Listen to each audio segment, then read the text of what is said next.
amendment hits the brakes on truck tolls only. It completely strikes the $20 million toll revenue assumptions that we are expecting into the budget. When these truck tolls were first jammed through in 2016, this body promised the business community that daily caps would be protected from our businesses and distributors from unsustainable costs.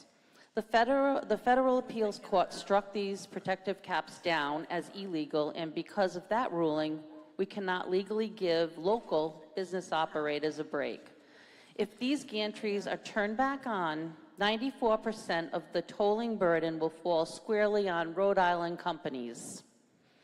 In a state where 88% of goods are delivered by truck, this isn't a highway tax. It's a direct, devastating tax on local businesses who pay the price day to day on everything that we buy, whose cost we will simply be passed, they will pass down to. Because the gantries have been dark since 2022, the technology is said to be obsolete, sinking another $19 million into the equipment replacement and then another $10 million into a standalone back office network that is supposedly, that would be fiscally irresponsible, particularly considering that our IDOT's budget is nearly doubled since 2016.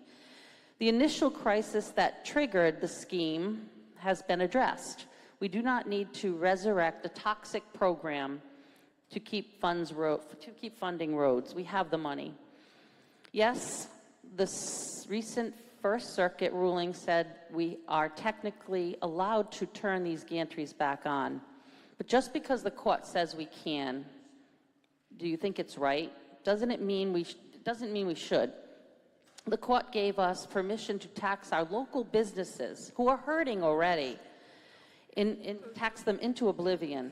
What it didn't give us is the common sense to realize it's a terrible idea.